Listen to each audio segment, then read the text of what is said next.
Hello students, class 9 के सभी विद्यार्थियों का गणित के ऑनलाइन क्लास में स्वागत है। आज हम चैप्टर 9 सरल रेखा और कोण के अंतर्गत नए टॉपिक को समझेंगे।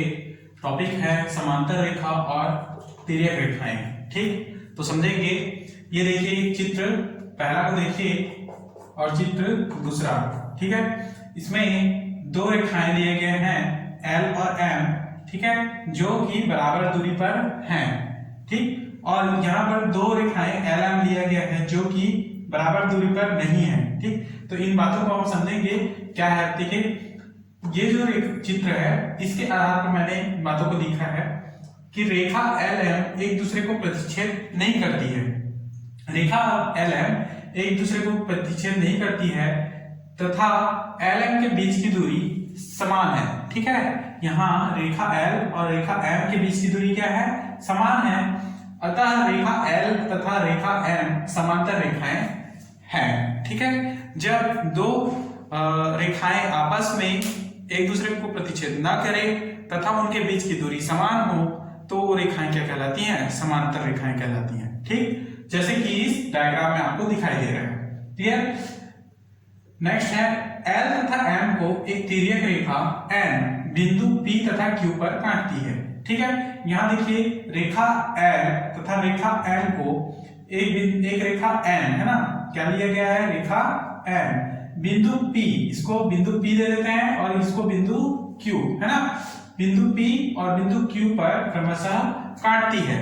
ठीक, इस रेखा N को ही तिर्यक रेखा कहा जाता है। क्या कहते हैं? इस रेखा N को तिर्यक रेखा कहते हैं। ठीक, अब देखिए, तो ये जो रेखा है क्या कहलाएगा? समांतर रेखा। ठीक है, और इसके जो प्रतिच्छेद किया गया जो रेखा N है ना, एक तिर्यक रेखा, वो क्या कहलाएगा? तिर्यक रेखा।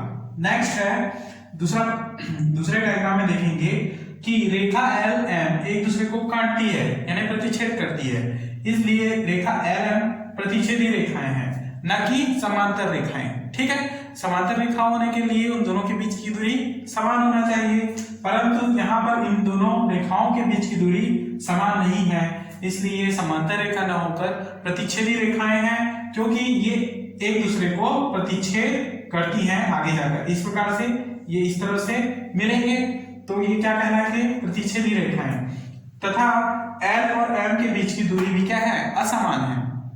ठीक, परंतु इसमें भी तिर्यक रेखा दिया गया है, रेखा M जो बिंदु P और बिंदु Q पर रेखा L और M को काटता है। ठीक, तो समांतर रेखाएं और तिर्यक रेखाएं ये आपको स्पष्ट हो चुका है। ठीक, अब हम कुछ प्रश्नों को हल करेंगे।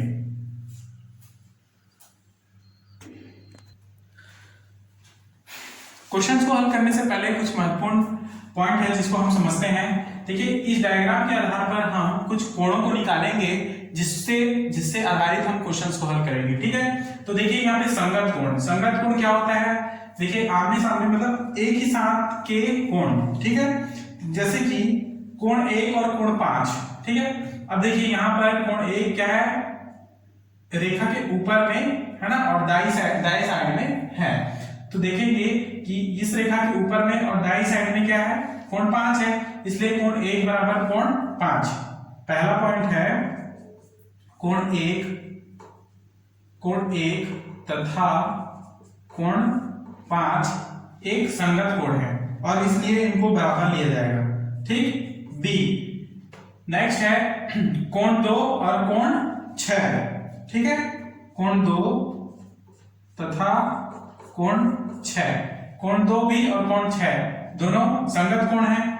तीसरा है ना, कोण 4 और कोण 8, कोण 4 तथा कोण 8 भी संगत कोण है, तथा कोण 3 तथा कोण 7 ये भी संगत कोण है। ठीक है, तो 1 5 से, 4 8 से, 2 6 से तथा 3 7 से संगत कोण कहलाएंगे। ठीक है, दूसरा पॉइंट है एकांतर कोण। अब एकांतर कोण कैसे निकाला जाएगा इसमें? तो देखेंगे, पहला पॉइंट ए एकांतर कोण। जैसे कि यहां पे देख सकते हैं आप कोण 3 है ना, जो कोण 3 है उसके जस्ट विपरीत साइड में नीचे की ओर कोण 5 है, तो कोण 3 कोण 5 दोनों एकांतर कोण है। कोण 3 व कोण 5 ये क्या है, एकांतर कोण है बी। उसी प्रकार से कोण 4 और कोण 6 एकांतर अंतः कोण है। ठीक है, एकांतर अंतः कोण क्यों बोल रहे हैं, क्योंकि ये अंदर साइड के लिए लिया गया है, अंदर के कोणों को लिया गया है, एकांतर अंतः कोण। ठीक, तो एकांतर अंतः कोण 3 और कोण 5 तथा कोण 4 और कोण 6 है। कोण 4 व कोण 6 के बराबर होगा। ठीक, सी। नेक्स्ट है एकांतर बाह्य कोण, है ना। नेक्स्ट एकांतर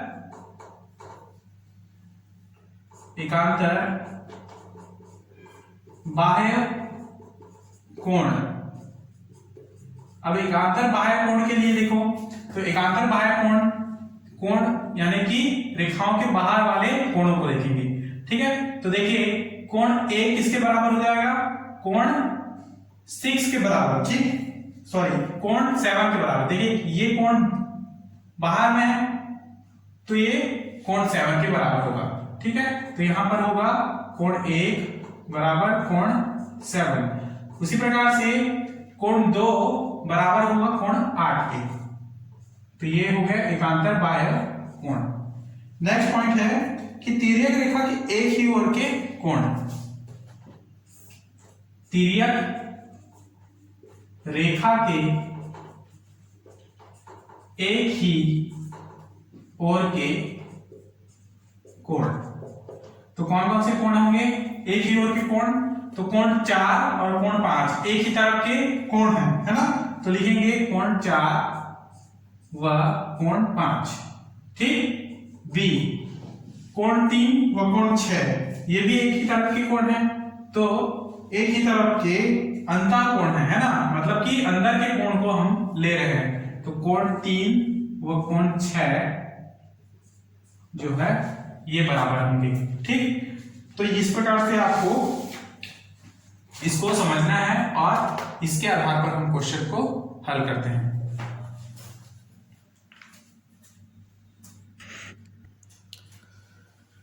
तो प्रश्नावली 9.2 के क्वेश्चन को देखेंगे। क्वेश्चन नंबर 1 है, दिए गए चित्रों में ए बी, ये जो खड़ी लाइन दिखाई दे रहा है ये समांतर का साइन है। ठीक है, तो ए बी समांतर है सी डी तथा ई एफ एक तिर्यक रेखा है जो ए बी और सी डी को एच और जी पर प्रतिच्छेद करती है। तो एक्स और वाई के मान ज्ञात कीजिए। ठीक है, तो हमको किसका किसका मान ज्ञात करना है, एक्स तथा वाई के मान। उसके लिए हमको डायग्राम को ध्यान से समझना होगा और देखना होगा कि हम x और y का मान कैसे निकाल सकते हैं। ठीक है, यहाँ पे हमारे पास 2x है, कोण EGC, तो लिखेंगे, चूंकि हल को देखेंगे तो हल में लिखेंगे सीधे कि कोण CGE है ना, CGE बराबर दिया है 2x। ठीक है, इस डायग्राम के आधार पर जब CGE बराबर 2x है, कोण CGE बराबर क्या है 2x, तो इसके सामने का कोण यानी ये DGH ये क्या होगा, ये इसका शीर्षाभिमुख कोण है, तो ये भी 2x के बराबर होगा। इसलिए लिखेंगे कि कोण DGH है ना, DGH बराबर 2x शीर्षाभिमुख कोण से, शीर्षाभिमुख कोण से। ठीक है, शीर्षाभिमुख कोण से CGE और DGH ये बराबर हो जाएंगे। ठीक है, तो यहां पर 2x प्राप्त हो गया।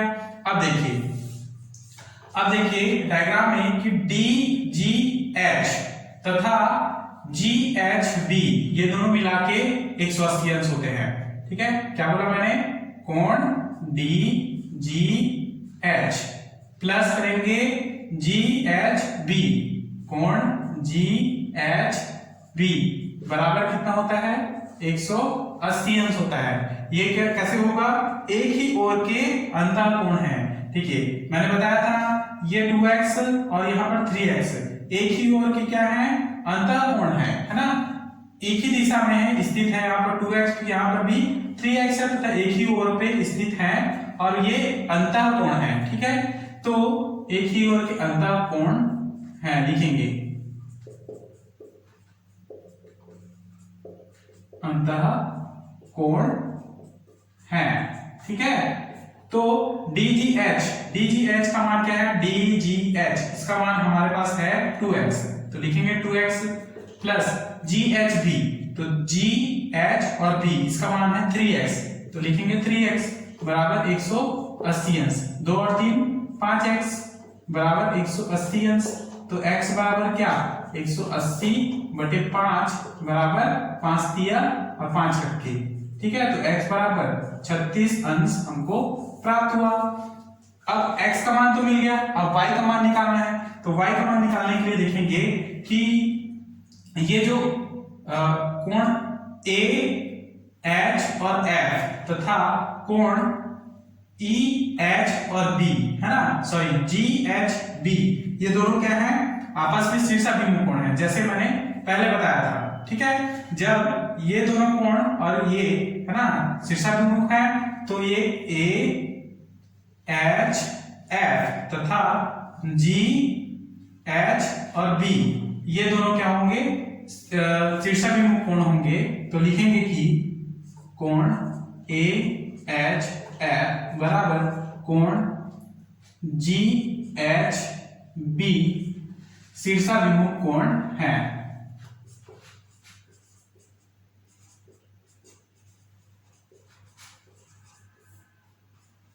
क्या है, शीर्षाभिमुख कोण है। तो AHF यानी कि y बराबर GHB यानी कि 3x, तो यहां से x का मान 36 रखेंगे तो y का मान मिल गया 3 into 36 बराबर 36 दिया 3 छक्के 18, 3 तिया 9 और 1 10, तो y का मान कितना आया, 108 अंश। ठीक, इस तरह से x का मान और y का मान हमको प्राप्त हो गया। तो यही इसका अभिष्ट उत्तर है। अगला क्वेश्चन समझेंगे। नेक्स्ट क्वेश्चन है क्वेश्चन नंबर पहला का दूसरा। देखिए डायग्राम है। ठीक है, इस डायग्राम के आधार पर हमको x और y इन दोनों का मान निकालना है। ठीक है, तो इसके लिए सेम प्रोसेस है, इसमें भी हम देखेंगे कि देखिए यहां पर कोण GHB है ना, सबसे पहले DGH, कोण DGH प्लस कोण GHB बराबर 180 अंश। ठीक है, क्यों, एक ही ओर के अंतः कोण है, एक ही ओर के अंतः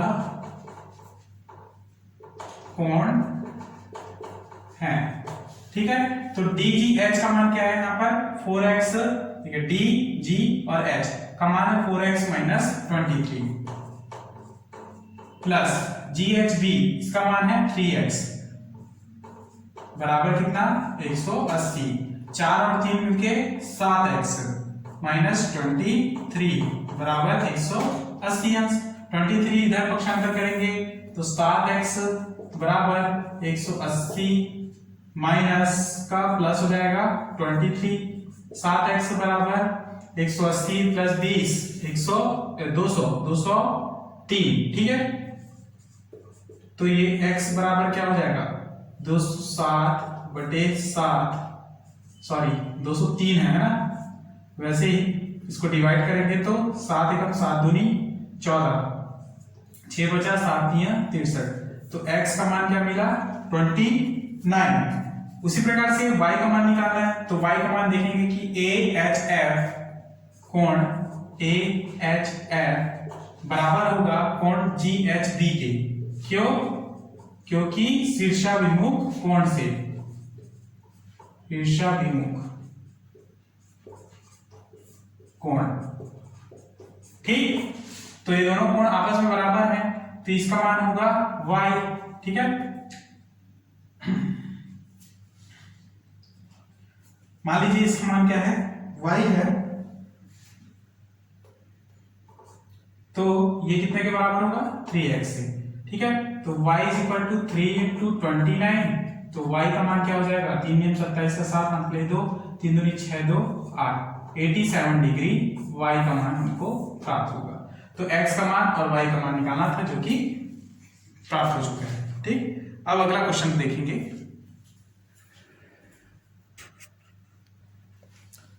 नेक्स्ट क्वेश्चन है क्वेश्चन नंबर 2। दिए गए चित्र में ए बी समांतर सी डी समांतर है ई एफ, तो y अनुपात z बराबर 3:7 है, तो x का मान हमको ज्ञात करना है। किसका, x का मान निकालना है। तो देखेंगे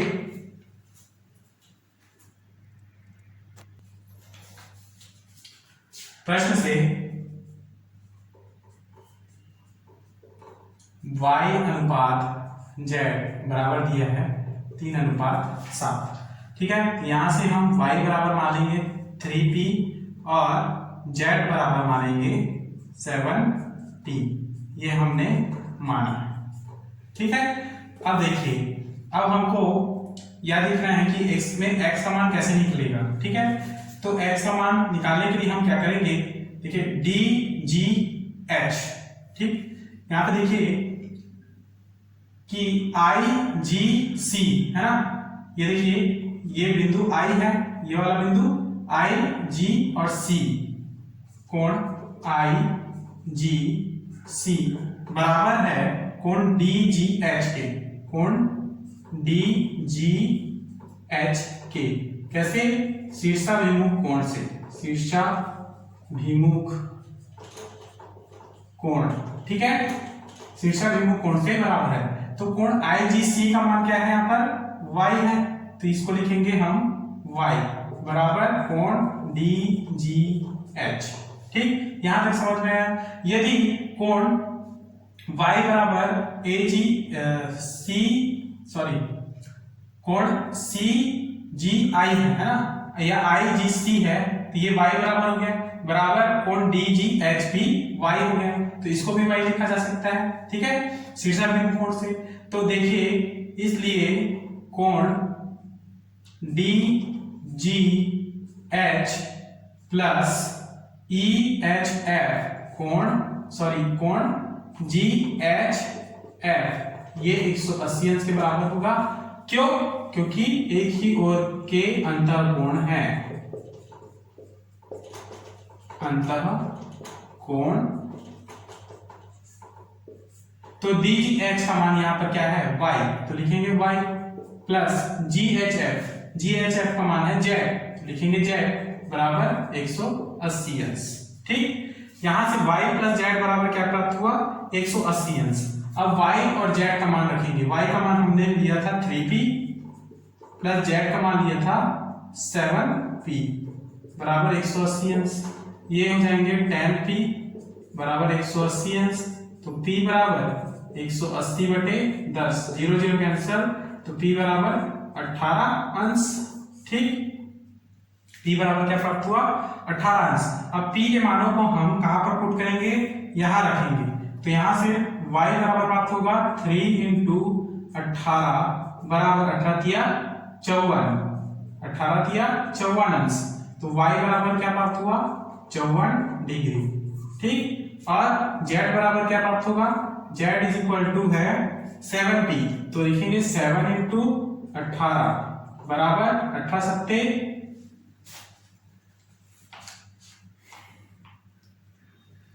126। ठीक है, तो देखेंगे z इज इक्वल टू 126 प्राप्त हुआ।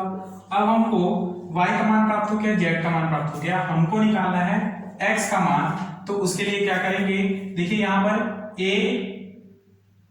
चूंकि a i g तथा i g c ये एक ही ओर के अंतः कोण है, तो लिखेंगे कि कोण a i g plus i g c, कोण i g c बराबर 180 अंश, क्योंकि एक ही ओर के अंतः कोण है, तो यहाँ पे a i g यानी x प्लस इसका मान है y बराबर 180 अंश। y का मान हमने निकाला है 54 अंश, तो यहाँ से x प्लस 54 बराबर 180, देन x बराबर 180 माइनस 54। ठीक, तो x का मान क्या मिलेगा, 10 में से 4 गया 6, 18 में से 6 गया 12, 126 अंश आपको x का मान प्राप्त हो जाएगा और यही इसका अभिष्ट उत्तर है।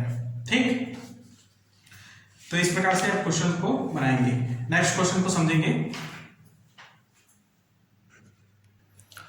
अगला प्रश्न है क्वेश्चन नंबर 3, दिए गए चित्र में यदि ए बी समांतर है सी डी के, ई एफ लंब है सी डी पर, और देखिए ए ई और सी डी ये दोनों आपस में समांतर में है, ठीक है, तथा ई एफ जो है सी डी पर लंब है, इसलिए ई एफ लंब सी डी, और कोण जी ई डी है ना, जी ई डी, इसका ये पूरा का मान कितना है, 126 अंश। ठीक, तो इस प्रकार से देखेंगे कि इसमें हम जी ई एफ तथा एफ जी ई के मान ज्ञात करने हैं हमको। ठीक है, तो देखेंगे ए जी ई का जी एफ और ए जी ई का मान हमको निकालना है। तो देखें, चूंकि हमारे पास क्या है, ई एफ लंब है सी डी के, ठीक है, तो कोण एफ ई डी, ये एफ ई डी ये कितने अंश का है, एफ ई डी ये 90 अंश का है। ठीक, यदि एफ ई डी 90 अंश का है तो जी एफ ई ये भी 90 अंश का है, जी एफ ई बराबर 90 अंश। ठीक, तो हमारे पास प्रश्न से दिया है, प्रश्न से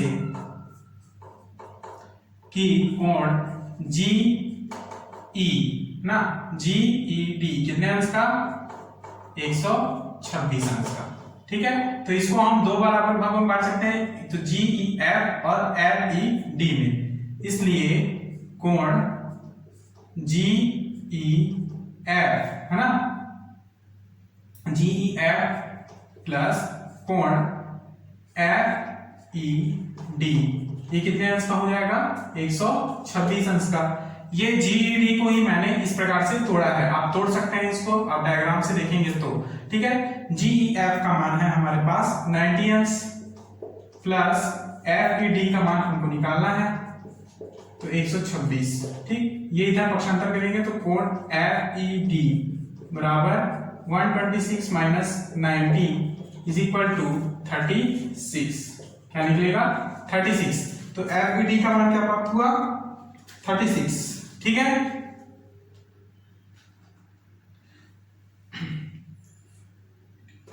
सॉरी ये एफईडी का मान नहीं है, एफईडी का मान हमको एफईडी का मान 90 अंश रखना है ना, जीईएफ प्लस इसका मान 90 अंश होगा। ठीक है, अब ये पक्षांतर होगा तो यहाँ पे कोण जीईएफ बचेगा। ठीक है, जीईएफ बराबर हमको 36 प्राप्त हो गया, ये मान है ना। नेक्स्ट पॉइंट है, अब देखिए, तो ये पहला उत्तर है। ठीक, देखिए ए बी समांतर है सी डी के तथा जीई तिर्यक रेखा है। क्या है, तिर्यक रेखा है। ठीक है, यहां पर जी और ई ये क्या है, ए बी ए ई और सी डी को प्रतिच्छेद कर रहा है। ठीक है, ये तिर्यक रेखा है, इसलिए तो देखेंगे कि कोण ए जी ई बराबर है कोण जी ई डी के, ये एकांतर कोण से है, ए जी ई बराबर होगा जी ई डी के, कहां से, एकांतर कोण से।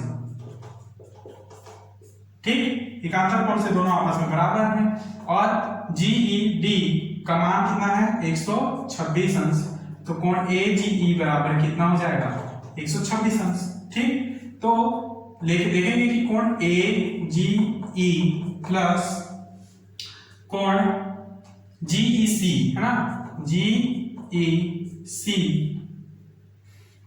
सॉरी एफ जी ई है ना, एफ जी ई, कोण एफ जी ई बराबर कितना, 180 अंश। ये कहां से, तो ये रेखीय युग्म से होगा। ठीक, तो कोण ए जी ई क्या है, 126 प्लस कोण एफ जी ई बराबर 180 है ना, ये इसको इधर पक्षांतर करें, कोण एफ जी ई बराबर 180 माइनस 120 इज इक्वल टू कितना होगा, 10 में से 6 गया 4, 18 में से 13 गया 5, तो 54 डिग्री कोण एफ जी ई बराबर प्राप्त होगा 54 डिग्री। ठीक, और यही इसका अभिष्ट उत्तर है। ठीक, नेक्स्ट क्वेश्चन को देखिए। अगला क्वेश्चन है क्वेश्चन नंबर 4। दिए गए चित्र में यदि पी क्यू समांतर है एस टी के, तो कोण पी क्यू आर बराबर 110 अंश और कोण आर एस टी बराबर 130 अंश। तो कोण क्यू आर एस का मान ज्ञात कीजिए। ठीक है, तो ये चित्र है, इसको आपको ध्यान से समझना है। और देखिए हल कि आर से होकर जाने वाली एस टी के समांतर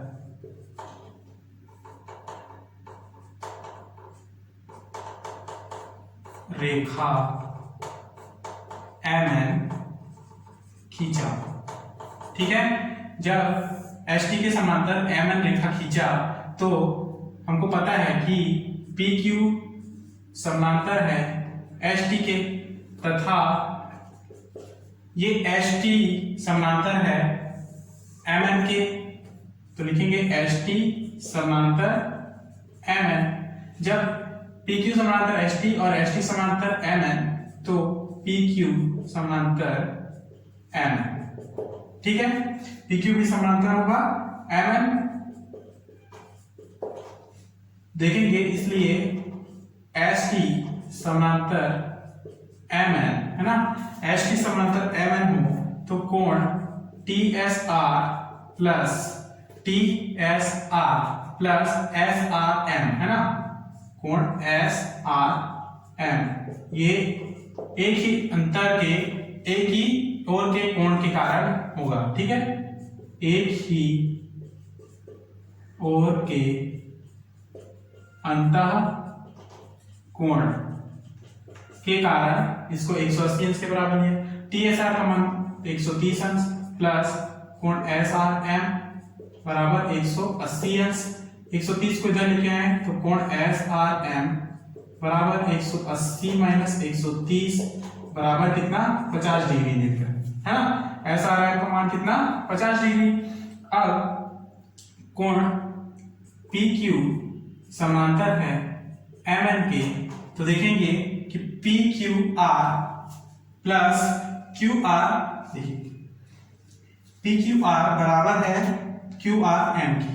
ठीक है, पी क्यू आर बराबर है क्यू आर एम की। क्यों, कोण पी क्यू आर बराबर क्यू आर एम के ये एकांतर कोण से बराबर है। ठीक, एकांतर कोण से बराबर है, तो यहां पर पी क्यू आर बराबर क्या हो जाएगा, देखिए क्यू आर एम को हम दो भागों में बांट सकते हैं, क्यू आर एस तथा एस आर एम। तो लिखेंगे क्यू आर एस तथा एस आर एम में हम इसको तोड़ सकते हैं, ये कोण पी क्यू आर। ठीक है, क्यू आर एस यहां पर देखिए कि हमको क्यू आर एस का मान निकालना है, एस आर एम का मान हमारे पास है। ठीक है, और पी क्यू आर का मान भी हमारे पास है। तो देखिए 110 और क्यू आर एस का मान हमको निकालना है, प्लस एस आर एम हमने निकाला है 50। 50 को इधर पक्षांतर करेंगे तो आपको क्यू आर एम का मान मिल जाएगा क्यू आर एस। ठीक है, क्यू आर एस बराबर 110 में से 50 को घटाइए, 110 माइनस 50 तो कितना हो जाएगा, 7। ठीक है, क्यू आर एस बराबर 60 डिग्री, और यही इसका अभिष्ट उत्तर है। ठीक, तो ये क्वेश्चन नंबर 4 कंप्लीट। तो आज की क्लास में हम यहीं तक समझेंगे, अगले क्लास में इसके आगे क्वेश्चंस को हल करेंगे। तब तक आप यहाँ तक अपना नोट्स तैयार रखेंगे। ठीक है, धन्यवाद।